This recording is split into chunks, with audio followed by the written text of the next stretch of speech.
Para finalizar el Congreso, damos el inicio a nuestro último módulo acerca de las agresiones sexuales, en el que contaremos con la presencia de Iván Salas. Él es psicólogo y docente, magíster en psicología, mención psicología comunitaria. Tiene experiencia y formación en el trabajo con niños, niñas y adolescentes y familia, bajo un contexto interdisciplinario, realizando intervenciones que impliquen el diseño de planes de intervención enfocado en resolver de manera integral su problemática. Por lo tanto, Iván, bienvenido, puedes proyectar ya tu presentación. Súper. Bueno, muchas gracias por la invitación de la universidad, en mi casa. Yo soy parte también del equipo aquí, docente de la Escuela de Psicología. En este caso particular, y en este módulo y en esta última conversación que vamos a sostener, vamos a hablar del acoso sexual entre pares dentro del congreso en el que estamos conversando el día de hoy. A modo de contexto y para partir, creo que es importante, lo han compartido también otros expositores respecto a qué es el acoso sexual, ¿no? ¿Qué entendemos por acoso sexual? Fundamental, la normativa chilena, estamos bueno, en este país ya está discutiendo estos temas, ya está en el Código Penal. ¿Qué entendemos por acoso sexual? En el Código Penal está la ley 21.153, y que define como acoso sexual la realización en lugares públicos o de libre acceso público y sin mediar el consentimiento de la víctima de actos de significación sexual capaz de provocar una situación objetivamente intimidatoria, hostil o humillante. Yo creo que acá el espíritu de la ley, como se plantea en estas materias, busca también el sentir de las víctimas, ¿no? No solamente el acto y el hecho que se está llevando a cabo, sino más bien cómo las personas van viviendo esta sensación intimidatoria, perdón, humillante, hostil, en un espacio público que sin duda alguna, como también lo han ido presentando otros expositores, debería ser un lugar donde nos sintamos cómodos, cómodas, y seamos capaces de enfrentar la realidad social a la que estamos llamados a estar, sin tener esta sensación tan crítica, sin duda, que está asociada a esta idea de esta fantasía que puede ocurrir en la calle. Importante también que estos actos pueden ser de carácter verbal, ejecutados por medio de gestos, conductas consistentes en acercamientos o persecuciones o actos de exhibicionismo obsceno o de contenido sexual explícito. Cuando nosotros hablamos de acoso sexual, por lo general, desde esta sociedad en la que estamos, bastante machista, bastante patriarcal, sin duda alguna, donde tenemos cierta categorización de las personas, nos enfrentamos que hay ciertas personas que se ven mucho más afectadas frente a esto. Podemos discutir largamente respecto a las experiencias personales, principalmente de niñas y de mujeres, que se han visto expuestas al exhibicionismo en la micro, a una persona que sabemos de la historia de alguien que estando en la micro, en el metro, en la plaza, en alguna parte, vieron a algún adulto, por lo general, generando conductas exhibicionistas. Creo que no es nuevo esto que estamos revisando y que es fundamental poder entenderlo también desde ahí, desde una experiencia desde el espacio público y que finalmente tenemos muchas personas en común que pueden haber vivido estas situaciones y que creo es importante ir reconociendo día a día. El derecho internacional de los derechos humanos reconoce el acoso sexual como una forma de discriminación que afecta desproporcionadamente a las mujeres y que vulnera sus derechos humanos. Cuando ya estamos en un plano internacional donde estamos hablando de los derechos humanos, podemos entender que, además de entender el acoso sexual en la normativa chilena jurídica, penal, como un delito, estamos hablando de una situación que tiene que ver con una transgresión que está ocurriendo a nivel mundial y que afecta sin duda alguna con mayor fuerza a las mujeres y a las niñas. Creo que en estas materias es importante, más allá de la idea más autocentrista de la niñez en función de la adultez, creo que es importante mirar a las niñas también como mujeres, con todos los derechos como una persona, no como esta idea de que los niños están siempre en una segunda categoría. A las niñas les ocurre constantemente esto. Las mujeres son quienes están expuestas con mayor fuerza a esto y afecta, como aparece ahí también, desproporcionadamente a este género más que al género masculino.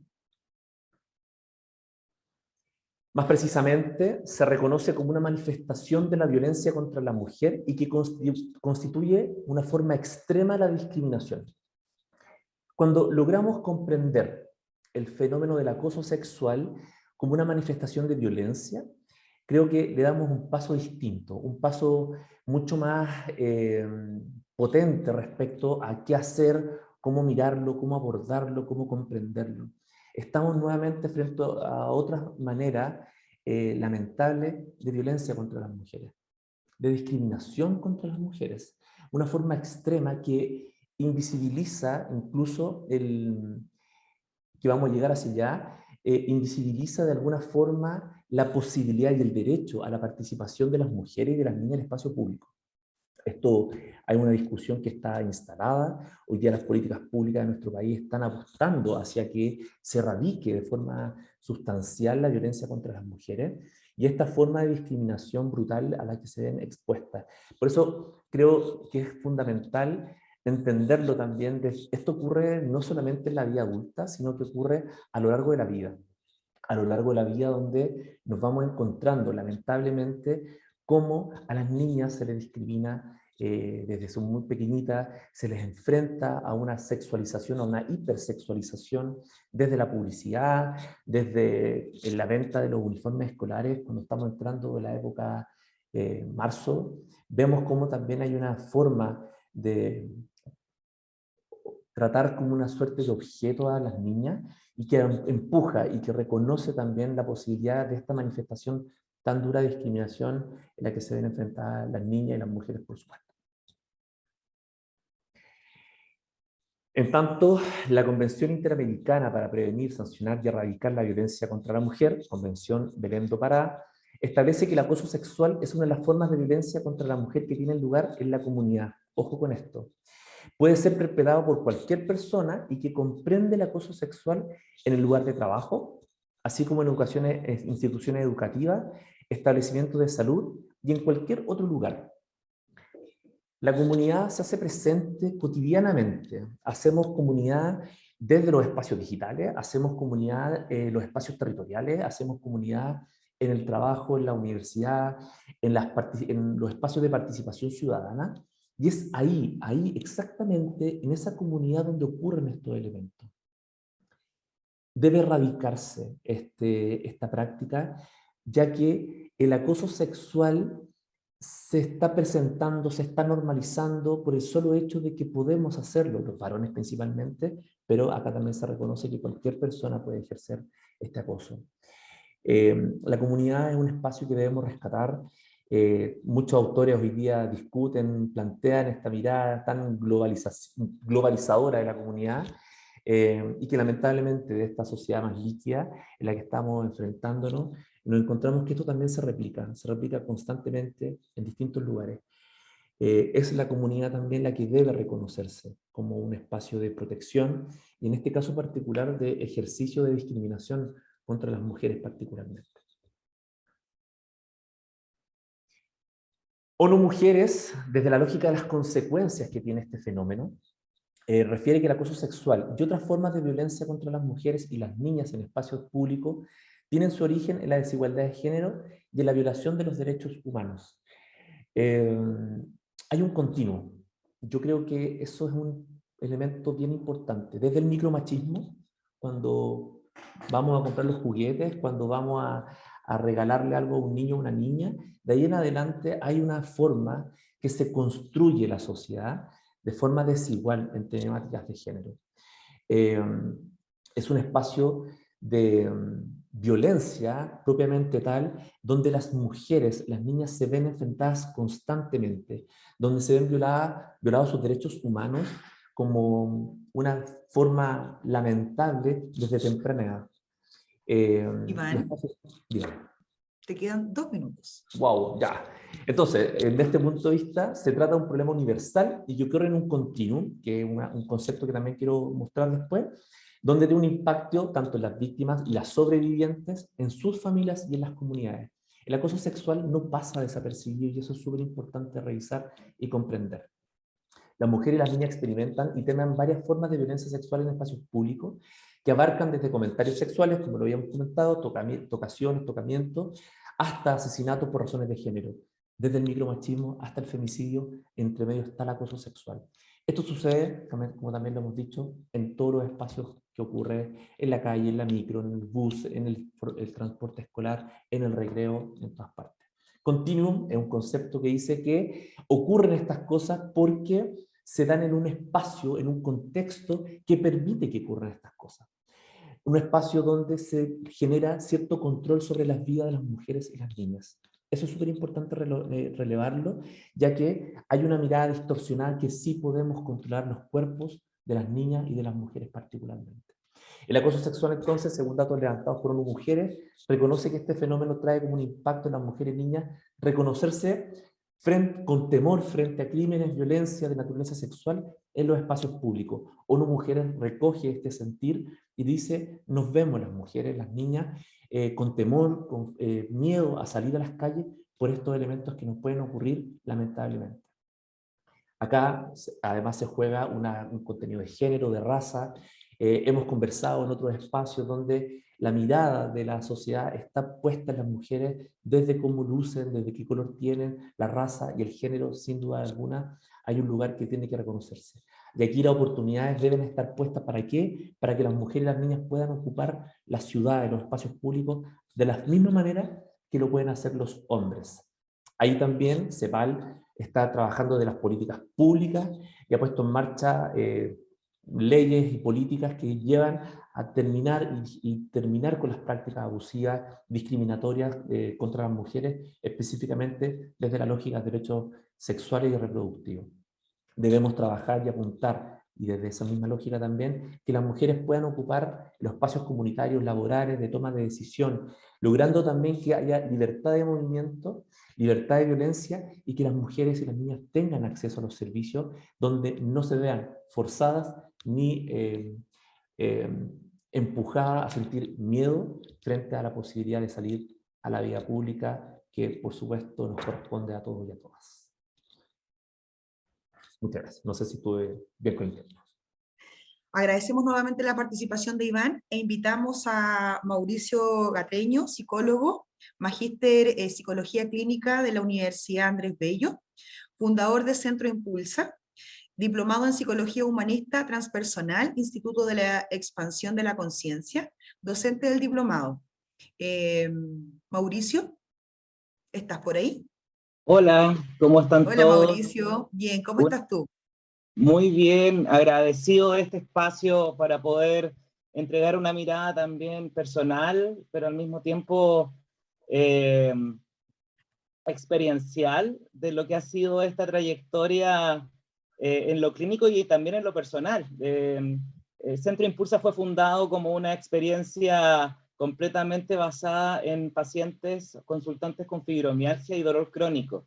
En su gran mayoría han sido mujeres violentadas, traumatizadas también, de diferentes formas, y una de ellas desde lo sexual, ¿sí? Desde ahí voy a compartir mi presentación.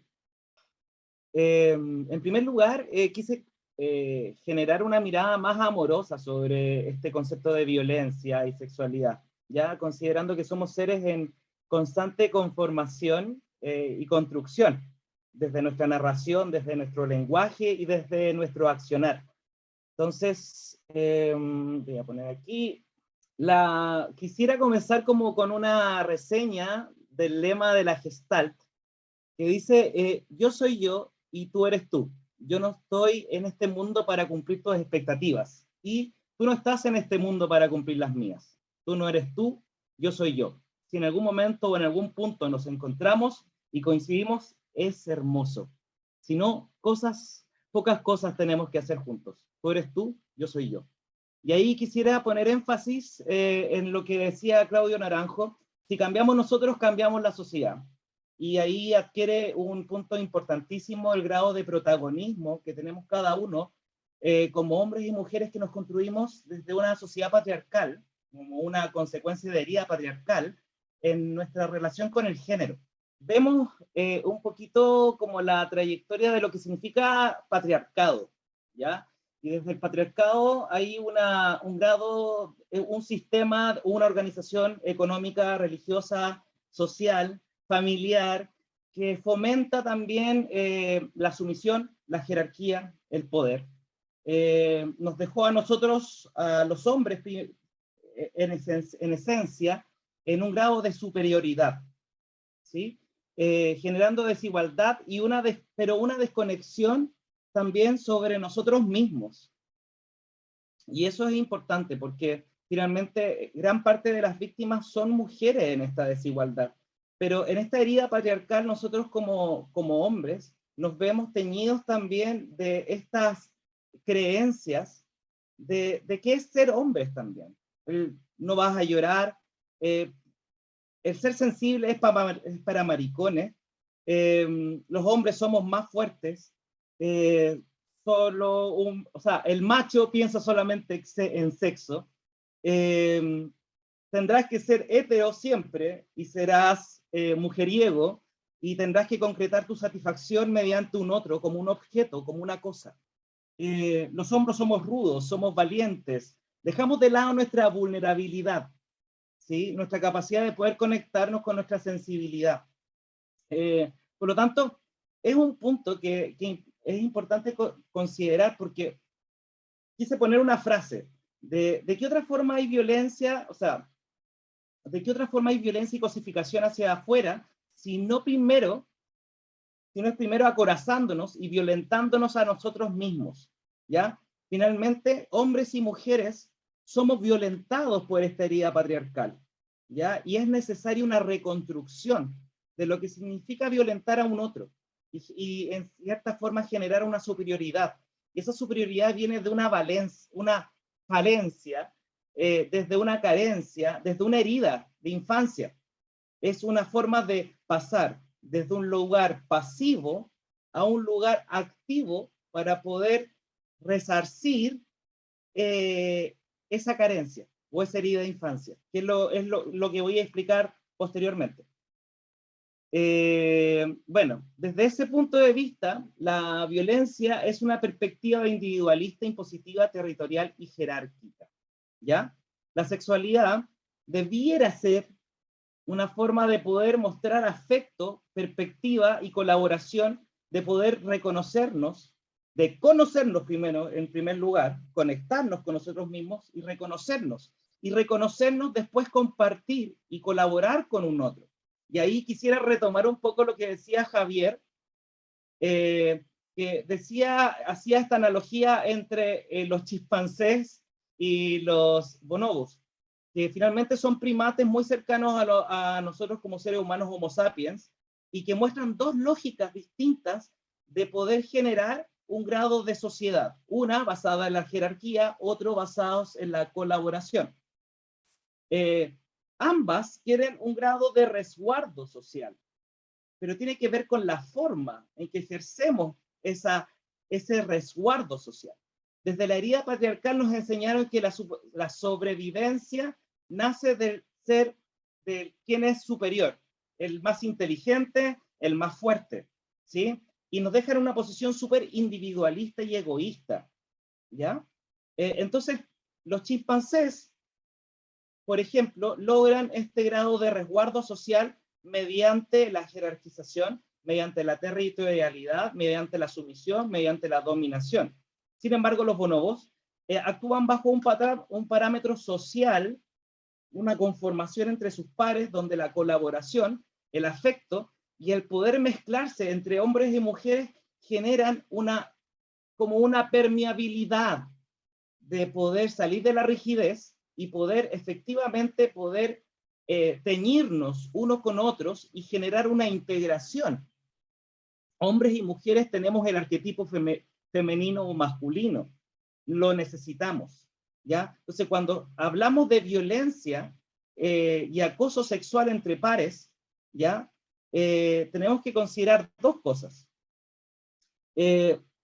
Una es que el hombre ejerce la violencia y el acoso sexual desde una carencia sexual, desde una carencia de infancia, donde también fue sometido a una falta de amor y reconocimiento. Y activamente cosifica y genera un objeto a la mujer para poder cumplir con su satisfacción. Y la mujer, por otra parte, como la canción de los prisioneros que dice que son ciudadanas de segunda clase sin privilegios y sin honor, tienen que verse desde la sobreexigencia, desde el multitask, desde poder generar un doble o un triple estrés para poder cumplir como madres, al mismo tiempo como en el trabajo, sentirse validadas y poder sentir ese reconocimiento como desde un igual, ¿ya? Entonces, ambos salimos traumatizados. Acá quisiera decir entre los bonobos y los chimpancés que finalmente una manifestación de sexualidad es como un canal de manifestación creativa, de afectividad y de liberación y de autoconocimiento. Desde que estamos en gestación, vemos a los fetos tocando su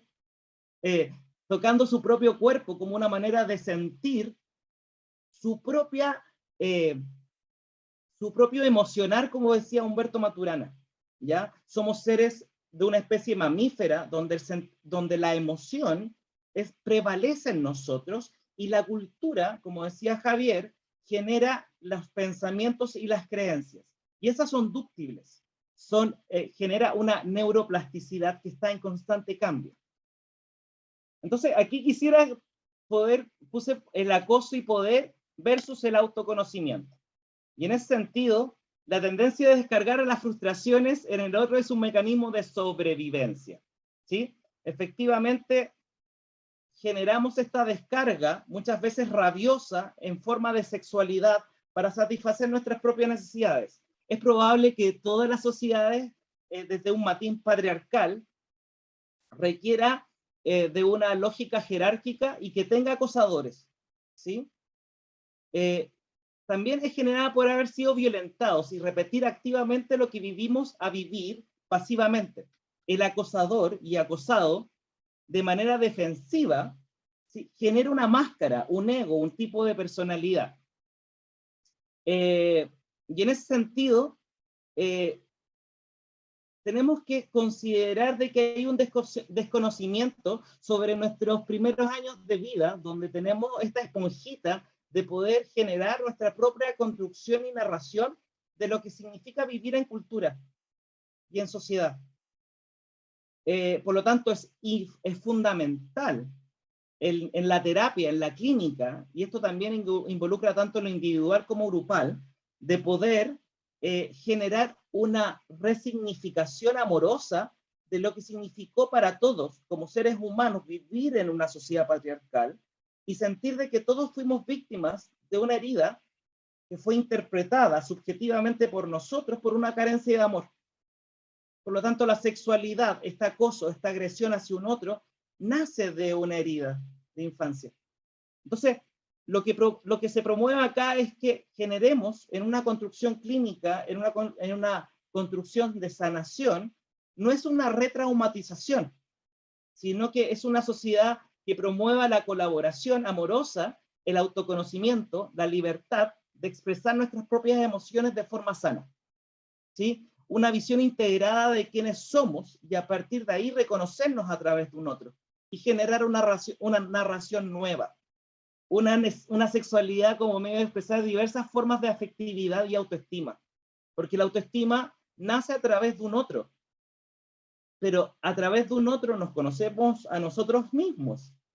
Acá quisiera centrarme rápidamente por un tema de tiempo y no sé cuántos minutos me quedan, pero acá está quisiera mostrar a Lisa Bourdieu como una de las referentes de la herida de la infancia. Ella muestra 5 heridas de infancia principalmente, que son esto es lo que se genera por el trauma de no haber sido amados y que de alguna manera generamos una máscara, una personalidad para protegernos y sobrevivir. Una es la herida del rechazo, que genera el retraerse. Otra, la traición, que genera control. Otra, la injusticia, que genera rigidez. Otra, la humillación, que genera masoquismo. Y otro, el abandono, que genera dependencia. Si ustedes pueden ver ahí, víctima y victimario en el acoso sexual nacen desde la misma herida de infancia, ¿sí? de alguna manera se manifestó de formas distintas. Y si no generamos un espacio terapéutico donde víctima y victimario se sientan protagonistas de poder generar una reconfiguración activa y amorosa del trauma que vivieron para desprenderse de la máscara y generar una conexión genuina con un otro, estamos perdidos. ¿Sí? Por eso quise poner aquí, me conozco y luego reconozco cambiando el tipo de relación y conducta. Tenemos una comunicación de tus propias necesidades, el otro empatiza con nosotros. Y poder aprender a disfrutar en pareja o con otros necesitamos saber qué nos gusta personalmente. Soy capaz de poder soltar la máscara y entregarme a lo que estoy sintiendo. A los hombres nos cuesta. Para mí, desde lo clínico como psicólogo, he podido trabajar con hombres que están en constante necesidad de poder mostrar esa máscara de rigidez y de alguna manera de impermeabilidad sobre lo que son sus emociones. Y la verdad es que da pena. También fueron víctimas de esta herida patriarcal. Por lo tanto, siento que acá, más allá de feminismo o machismo, acá tiene que ver con que las mujeres están estableciendo un lugar, es una voz de cambio, pero el hombre tiene que generar una voz interna de reconfigurarse y poder cambiar su forma de manifestar su sexualidad. Quisiera poner a Ricardo Lagos, que es psicólogo y presidente de la agrupación Ilusión Viril, que dice, quien crea que está deconstruido, totalmente se equivoca. La desconstrucción es un camino para toda la vida. Significa remover las células machistas, misógenas, sexistas de nuestro cuerpo para comenzar a habitar una nueva piel. Y eso en ese sentido es poder ver a través del otro lo que nos lleva a un entendimiento de nosotros mismos, ¿sí? El poder mirar esta situación que estamos hablando hoy día, y agradezco este congreso y la participación de y distintos participantes para vernos como esta construcción es biopsicosocial, ¿sí? Es una visión integrativa. Resignificar las creencias limitantes, tabús que generaron el sufrimiento. Un ser humano en equilibrio conectado con su cuerpo no ejerce violencia y sabe cómo autogestionarse emocionalmente, pero es un proceso que requiere tiempo. La conciencia, el perdón y la liberación es parte de la sanación. La sexualidad debe ser una libre expresión consensuada, construida constantemente con un otro y con nosotros mismos. El cambio viene por dejar de promover una sexualidad objetual y cosificada, porque nos considera a hombres y mujeres como objetos, independiente de quién ejerce la agresión. ¿Sí? Entonces, acá quisiera terminar mi presentación con Humberto Maturana, que dice: el sufrimiento del hombre no se debe a la falta de certidumbre, sino de la falta de confianza. Hemos perdido la confianza en el mundo. Como perdimos la confianza, queremos control, y como queremos control, queremos certidumbres, y como queremos certidumbres, no reflexionamos, ¿ya? Y ahí perdemos la capacidad de autoconocimiento y de consenso con un otro. La violencia sexual surge como un mecanismo defensivo producto de un trauma y herida de infancia. Segundo, el patriarcado enseñó y fomentó conductas, valores, creencias limitantes y erróneas sobre la sexualidad. Somos seres en esencia amorosos, afectivos y resilientes, si nos dan la oportunidad. Y quisiera promover como esto que han ido hablando en el Congreso, como políticas públicas en conjunto con agrupaciones privadas o ONGs, etcétera, que promuevan un espacio de sexualidad integral, donde promuevan el autoconocimiento y la capacidad de poder conectarnos con nuestra vulnerabilidad. Y estos espacios se promueven a través de la introspección, desde la desconstrucción, desde el espacio de diálogos entre hombres, como círculo de hombres, círculo de mujeres, círculos mixtos, para que vayamos construyendo una nueva narrativa de lo que significa acoso y sexualidad. Gracias por el tiempo y el espacio. Creo que quedé justo en el tiempo. Estuviste perfecto, perfecto. Pero al contrario, te agradecemos a ti el tiempo, la participación, al igual que Iván, temáticas muy, muy interesantes que nos dejan reflexionando. Así que no se me vayan de este último panel, porque les vamos a hacer las consultas que nuestros participantes nos han estado haciendo por el chat. Bueno, y para poder terminar este panel, queremos invitar a exponer a Priscila Carrasco, quien es directora nacional del Servicio Nacional de la Mujer y Equidad de Género, también llamado CERNAMEG. Es asistente social de la Universidad Tecnológica Metropolitana UTEM y psicóloga de la Universidad de Arte y Ciencias Sociales ARCIS. Cursó un magíster en estudios de género y cultura en la Universidad de Chile y un magíster en migraciones contemporáneas e interculturalidad en la Universidad Autónoma de Barcelona. Priscila, muchas gracias por estar con nosotros. Gracias, Constanza, por la presentación. Buenas tardes a todos y todas. Gracias, Iván y Mauricio, por sus presentaciones anteriores en este módulo. Y bueno, me imagino que han tenido una larga jornada de reflexión en torno a estas temáticas que tienen que ver con violencias, con acoso, con temas de los sustentos más sociales que están a la base de estas dinámicas, ¿cierto? De cómo hemos sido socializados en una cultura machista y patriarcal, como han mencionado también mis antecesores, y cómo hemos sido modelados en función de lo que se espera de las conductas de hombres y mujeres en nuestra sociedad occidental, determinada, ¿cierto?, por una mirada basada en estereotipos de género, ¿no? Por lo tanto, yo voy a ser muy breve y tratar de ser muy precisa, porque además me imagino que estamos cansados después de una mañana de conversación y de reflexión. Pero quisiera partir, antes de mencionarles algunas cuestiones que tienen que ver con el servicio que afortunadamente dirijo hace poquito tiempo, pero del que estoy muy orgullosa de ser parte, que creo que es fundamental que existan espacios de conversación y reflexión en las instituciones de distintas índoles, ¿no? En los espacios públicos, en el mundo académico, en los espacios de la sociedad civil, en las fundaciones, etcétera, ¿no? Y por lo tanto, lo primero que quisiera plantearles es que valoro y felicito a la universidad por plantear estos temas, por abrir estas posibilidades de conversación que probablemente hoy día no van a quedar cerradas, ¿no? Y yo creo que esa es la idea, ¿ah? De que efectivamente queden preguntas y reflexiones que nos permitan ir trabajando posteriormente en el diseño de estrategias para abordar estas temáticas al interior de los espacios académicos habitados por nuestras juventudes, que son tan diversas, ¿no? Y que a veces en estas discusiones más culturales respecto a la construcción de nuestra sociedad está muy planteada las lógicas de el binomio, ¿no? Lo masculino y lo femenino. Y donde hoy día, en una sociedad contemporánea, también nos encontramos con que las diversidades son parte de las discusiones que tenemos que integrar al momento de hablar de las temáticas de género, de violencia, de acoso, ¿ah? Yo creo que cuando hablamos de estos temas también estamos haciendo referencia a temas que tienen que ver con el ejercicio de derechos, ¿ah? Y probablemente Iván lo mencionó en su presentación, ¿no? Cómo los derechos humanos nos dan un paraguas, ¿cierto? Un escenario en el cual poner nuestras temáticas para considerar a las personas en su dignidad, que es lo relevante, que es lo importante.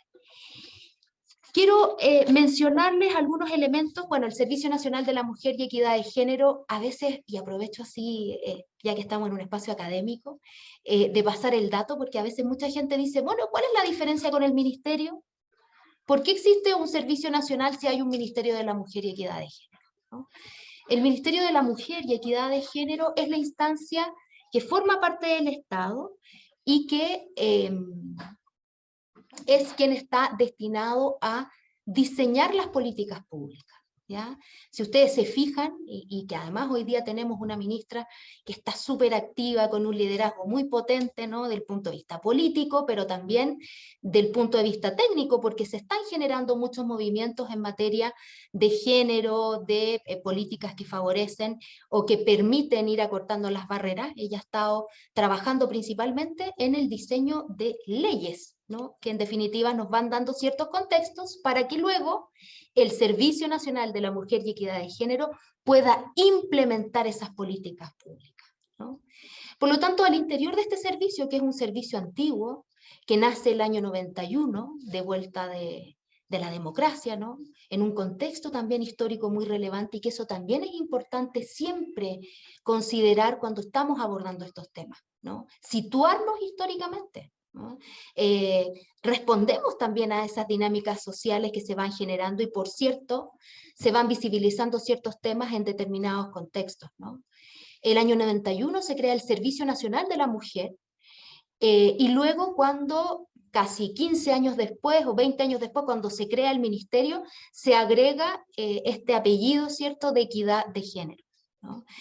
Por lo tanto, el servicio ha ido generando la implementación de políticas en distintas áreas, entendiendo que en esta sociedad, con las características que ya hemos conversado, con lo que han manifestado también mis antecesores en este panel, es necesario potenciar la autonomía de las mujeres en distintos ámbitos, ¿no?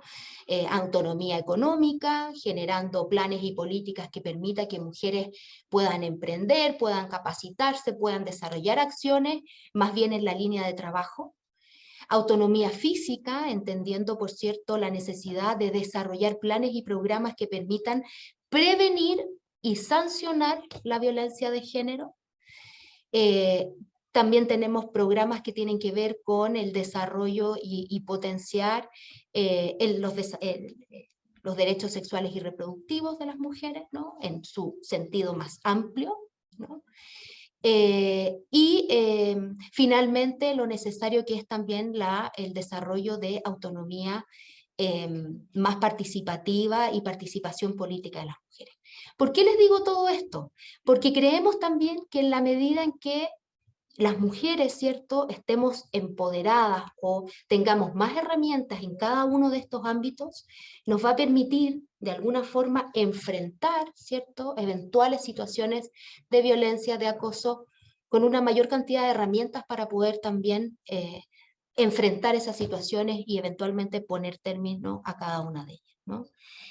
Y hoy día el tema que nos convoca tiene que ver con acoso sexual entre pares, una temática que es relevante, pues desde el año pasado, desde septiembre del año pasado, se promulgó una ley que obliga a las universidades, a todas las universidades, que es la Ley 21.369, a implementar protocolos para abordar temas de acoso, a generar unidades de género que permitan ir también diseñando planes y programas preventivos en estas materias, a generar espacios de reparación cuando estamos frente a una situación de acoso, porque tal como han manifestado, ¿cierto?, mis antecesores Mauricio y Iván, la temática tiene que ver evidentemente con dificultades que se van perpetuando en el tiempo a propósito de nuestra socialización, ¿no?, de cómo ha sido configurada la sexualidad masculina y femenina en este contexto del cual ya largamente han hablado.